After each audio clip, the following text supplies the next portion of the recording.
Sixth most common question: if Islam allows a man to have more than one wife, why does not Islam allow a woman to have more than one husband?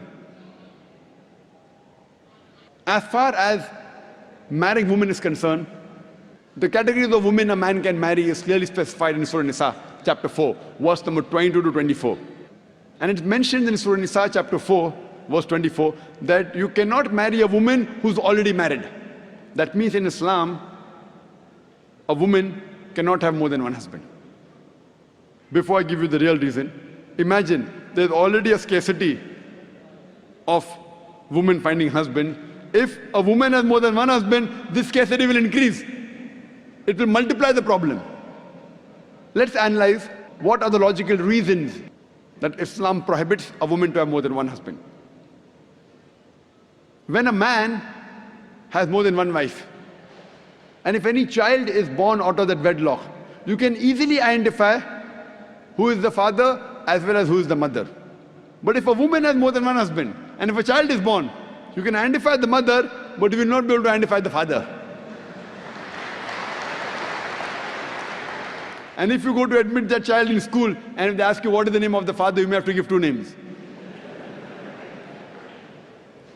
And today psychology, they tell us that identifying the parents is very important for a healthy childhood, especially the identity of the father.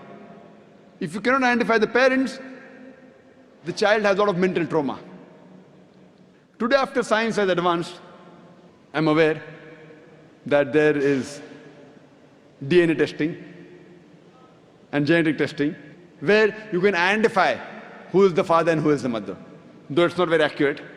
But even if I agree that maybe after a few years it becomes accurate, yet it has happened recently. All these years it wasn't there. And this is not the only reason why a woman is not allowed to have more than one husband. There are various other reasons. For example, today science tells us that a man is more polygamous in nature as compared to a woman.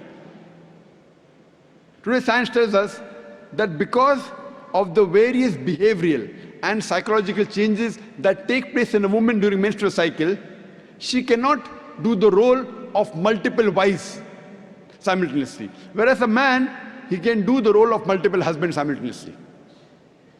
Furthermore, if a woman has more than one husband or more than one sexual partner, and if all of them are loyal to each other, yet there are high chances that venereal diseases and sexual transmitted disease will emerge, and it can be retransmitted back to the man. Whereas if a man, today medical science tells us that if a man has more than one sexual partner, has more than one wife, and if all of them are loyal to one another, there are hardly any chances of venereal diseases or sexually transmitted diseases emerging in them. So scientifically also and medically, it's no problem for a man to have more than one wife, but it's problematic for a woman to have more than one husband.